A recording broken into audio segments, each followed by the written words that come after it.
여러분 한 주간도 잘 보내셨습니까? 네, 지난 한 주간 그 주중에 절기상 어떤 명절이 있었는지 아시나요? 네, 설날이 있었습니다. 아, 개인적으로 고향을 떠나 타국에서 맞는 첫 번째 설이었는데, 그런데 참 설 기분이 전혀 안 나는 겁니다. 뭐 날씨도 춥지 않지, 뭐 전을 부치는 것도 아니고, 뭐 세배하러 다니는 것도 아니고, 하여튼 그랬어요. 고향 생각이 좀 났어요.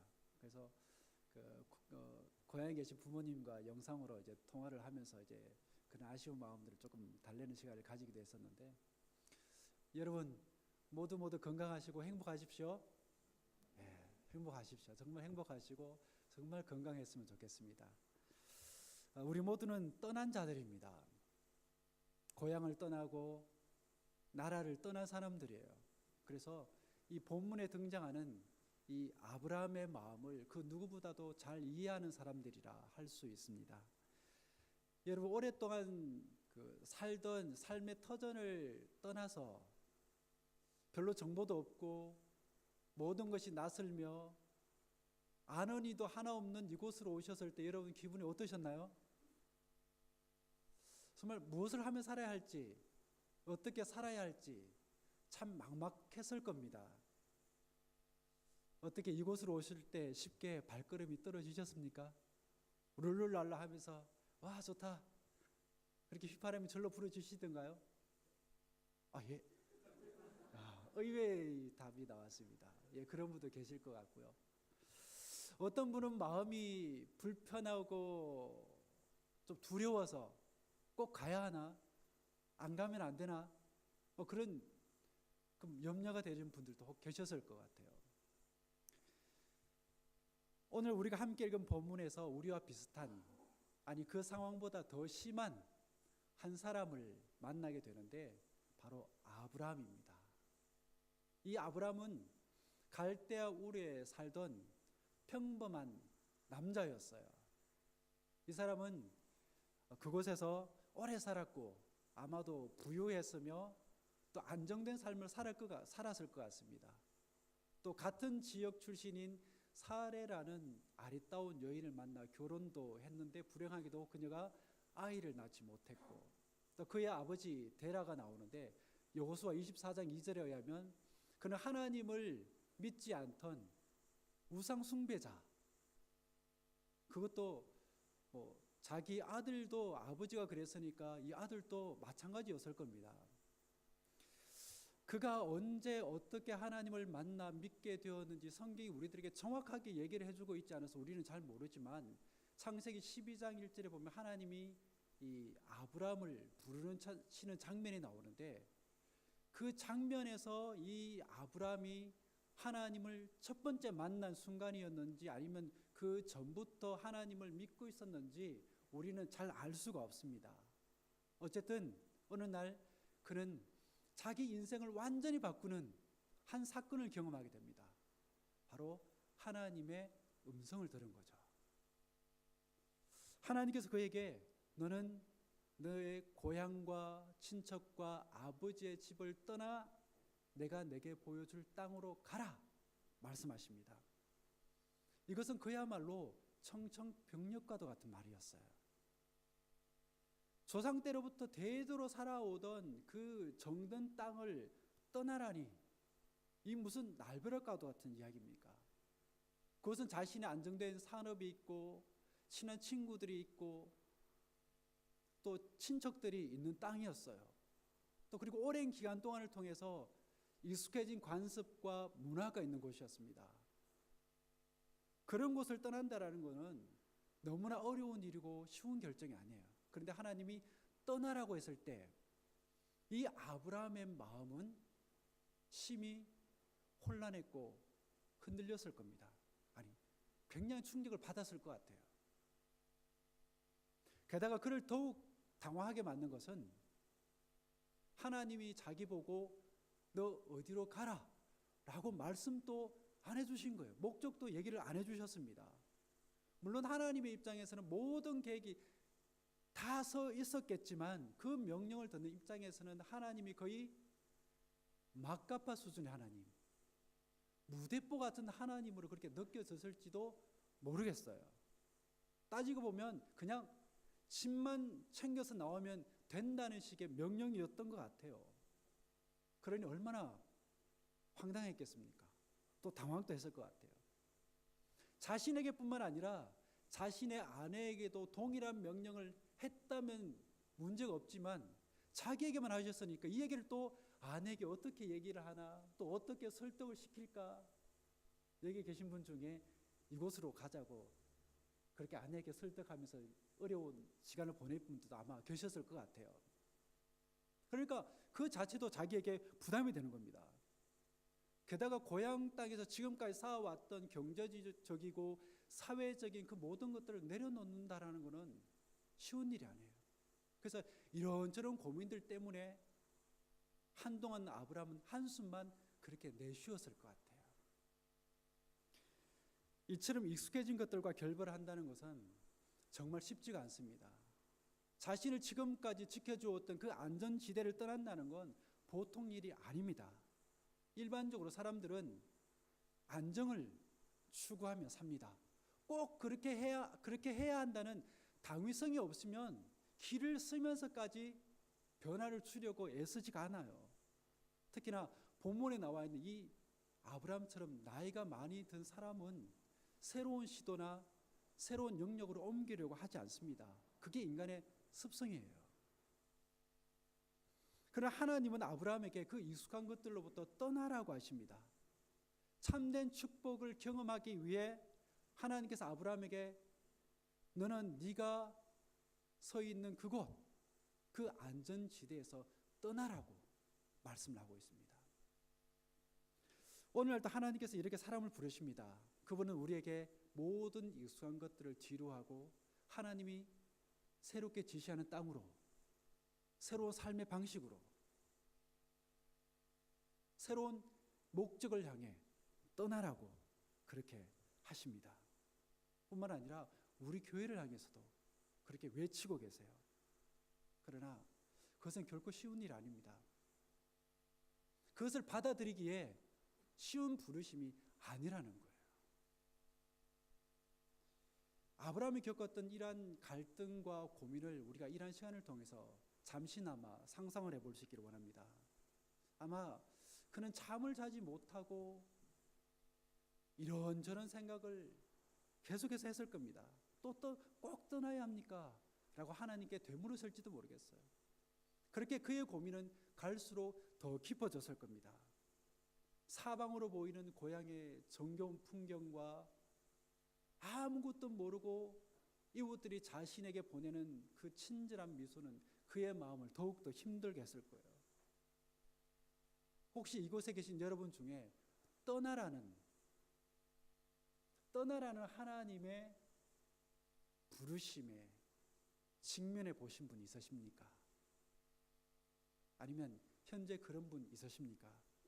어떤 사람에게는 그 부르심이 지역적인 이동이 될 수도 있고, 어떤 사람에게는 직업의 전환이 될 수도 있고, 또 태도나 삶의 스타일의 변화일 수도 있어요. 하나님은 종종 우리를 부르십니다. 그러나 그 부르심이 우리 마음을 즐겁게 하거나 행복하게 하지 않아요. 하나님 부르시면 그저 좋을 것 같지만 막상 하나님 나를 부르면 덜컹 겁이 나요. 나를 부를까 싶어서. 왜? 내가 감당하지 못할 일을 시킬까 봐. 내가 싫어하는 곳을 보낼까 봐. 왜냐하면 하나님의 부르심은 많은 경우 이미 우리가 완전히 평안해진 현재의 영역에서 떠날 것을 요구하기 때문입니다. 하나님의 부르심은 우리가 지금까지 해오던 안일한 신앙생활에서 떠날 것을 요구하기 때문에 그래요. 그래서 당장의 즐거움과 행복이 있는 그 부르심이 아니라는 겁니다. 그러나 우리가 분명히 기억해야 할 것은 옛것을 떠나지 않으면 하나님의 새로운 복은 우리가 누리지 못한다는 겁니다.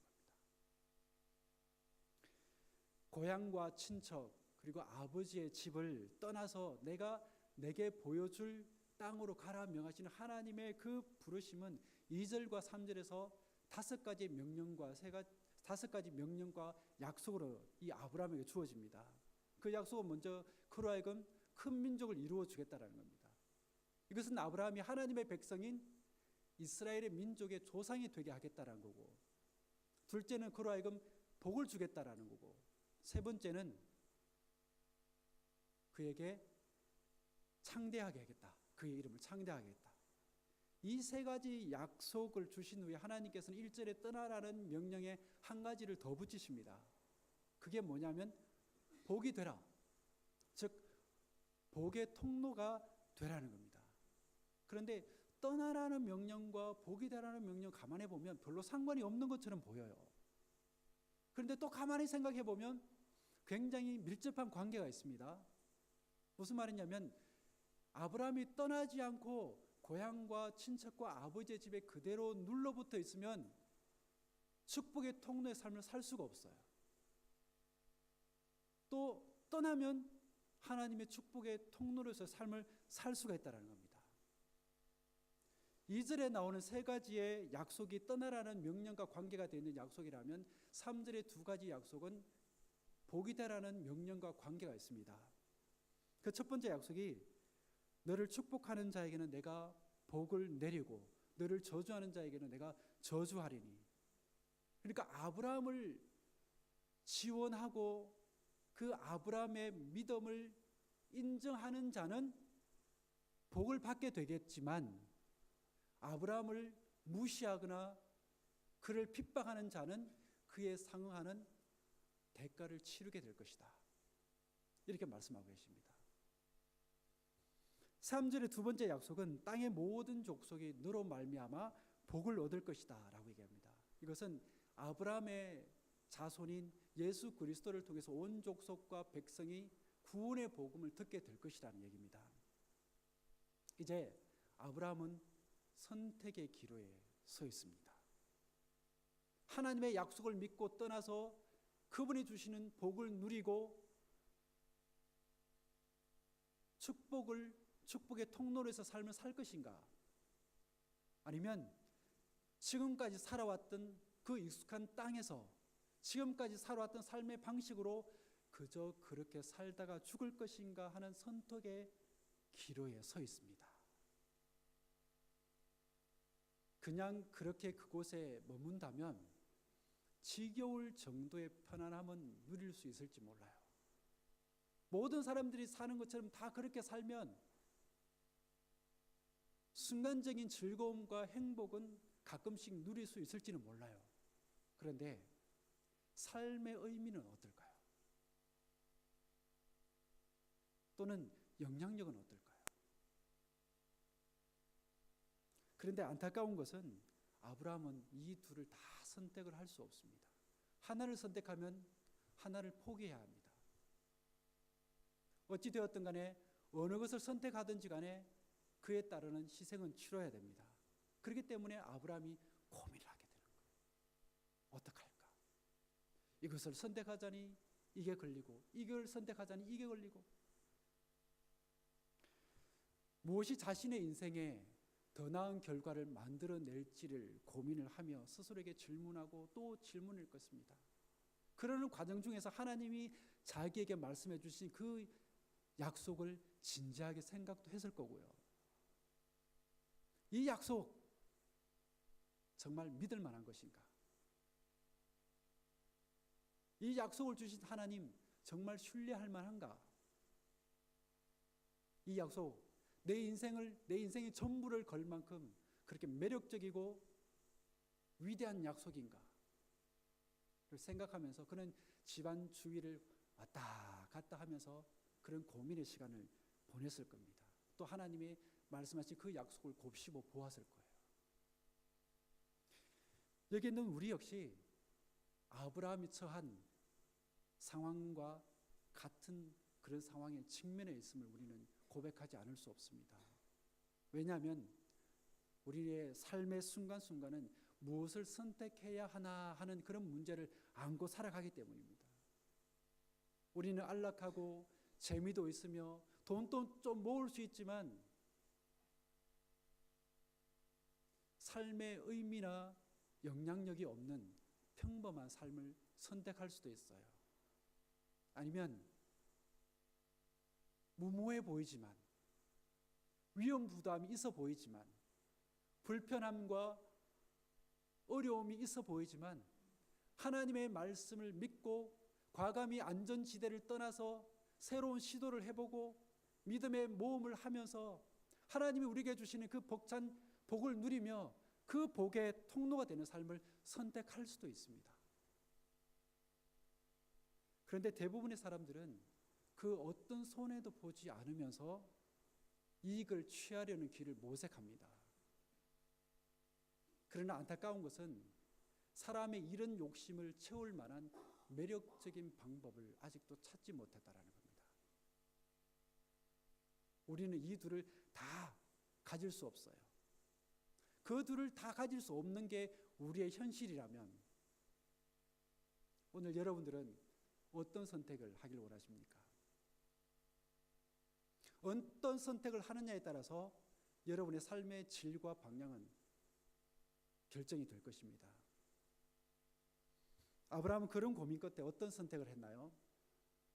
현명하게도 하나님을 믿고 그 말씀을 따라서 고향과 친척과 아버지의 집을 떠나 하나님이 주시는 복을 누리며 그 복을 유통하는 삶을 살기로 선택을 합니다. 4절은 이에 아브라함이 여호와의 말씀을 따라갔고 여호와의 말씀을 따라갔고 롯도 그와 함께 갔으며 라고 합니다. 아브라함이 떠날 때의 모습을 여러분도 한번 상상을 해보십시오. 그의 나이 75세, 피가 펄펄 끓는 젊은이가 아니라 기력이 쇠해가는 나이였습니다. 그런 나이에 있는 사람들이 새로운 삶을 위해서 떠나는 사람은 잘 없어요. 그런 아브라함에게 이웃 사람들이 찾아와서 이렇게 물었을 겁니다. 어르신, 뭐 하고 계십니까? 떠나려고. 왜요? 하나님이 가라고 하니까. 하나님을 보셨습니까? 아니, 그냥 음성만 들었어. 주변 사람들이 이런 아브라함을 봤을 때 이거는 거의 뭐 정신병자의 수준에 있다라고 사람들이 생각했을지도 모르겠어요. 그래서 이 양반이 떠나기 전에 먼저 정신병원부터 먼저 보내야 된다고 사람들이 그렇게 생각했을지도 모르겠습니다. 자식이 없이 스트레스 받다가 아버지까지 그렇게 죽게 되니까 이 노인네 완전히 실성을 했구나. 그래서 어디론가 도망가기 전에 빨리 모셔서 그냥 병원에 들여보내자. 사람들이 그렇게 수군거렸을지도 모르겠습니다. 근데 어르신, 어디로 가시려고 그럽니까? 나도 잘 몰라. 하나님이 가르쳐 주시겠지. 여러분 상상이 좀 되어지십니까? 사람들이 뭐라 생각하건 사람들이 뭐라 말하건 눈에 보이지 않는, 손에 잡히지 않는 하나님의 말씀을 따라갔습니다. 이게 성경에서는 뭐라고 그러느냐? 믿음이라 얘기합니다. 믿음이라. 비록 본문은 믿음이라는 단어를 사용하고 있지는 않지만 눈에 보이는 상황이나 현실을 따라가는 것이 아니라 눈에 보이지 않는 말씀을 따라 행한 것, 이것이 믿음이라 얘기를 합니다. 그는 하나님을 그 정도로 굳게 믿었기에 자신뿐만 아니라 자기 아내 사레, 그리고 조카 룻, 또 하란에서 모든 소유와 사람들을 이끌고 미지의 땅 가나안을 향해 떠났던 것입니다. 히브리서 11장 8절에 보면 믿음으로 아브라함은 부르심을 받았을 때에 순종하여 장래 유업으로 받을 땅에 나아갈새 갈 바를 알지 못하고 나아갔으며, 믿음으로 이 구절이 시작합니다. 믿음으로. 하지만 자기가 가야 될 곳이 어딘지는 몰랐지만, 그곳이 어떤 곳인지 모르지만 믿음으로 그 첫 발을 내디뎠다라는 겁니다. 이 순종의 행위가 어디에서 나온 것이냐? 성경 그렇게 고백합니다. 믿음에서 나왔다. 그렇게 그는 하나님을 믿었고 하나님의 약속을 신뢰했기에 떠나라는 하나님의 말씀에 순종할 수가 있었던 것입니다. 그리고 그가 순종했기에 그는 축복의 통로가 되었고 믿음의 조상이 되었으며 하나님의 벗이라는 칭호를 얻을 수가 있었습니다. 하나님은 여러분의 삶을 위대하게 만들고자 하십니다. 그분은 우리를 세상 사람들처럼 그렇게 평범하게 살다가 죽기를 원치 않으세요. 호흡이 있는 동안 선한 영향력을 끼치며 하나님의 복을 나누며 사는 축복의 통로로서 살기를 원하십니다. 그러려면 떠나야 합니다. 떠나야 복을 누릴 수 있습니다. 떠나야 가족과 후손과 민족 앞에서 축복의 통로로서 살 수가 있습니다. 떠남을 여러분 두려워 마시고 오히려 함께 하시는 하나님을 믿고 담대하시기를 바랍니다. 기도하겠습니다. 아브라함은 아브라함이고 나는 나다라는 식으로 하나님의 부르심과 자신을 제한해 버리는 성도가 없길 원합니다. 성경을 읽으면서도 설교를 들으면서도 믿음의 순종은 없고 은혜만 받는 수준, 감명만 받는 수준의 그리스도인이 되지 않기를 원합니다. 복은 좋은데, 축복의 통로는 좋은데 고생이 열려있는 하나님의 부르심을 정중히 거절하는 그런 그리스도인이 되지 않기를 원합니다. 오히려 떠남으로 복을 잉태하고 말씀에 순종함으로 믿음의 아름다운 가문을 만들어가는 우리 모든 성도들이 되길 원하오며 예수 그리스도 이름으로 기도드리옵나이다.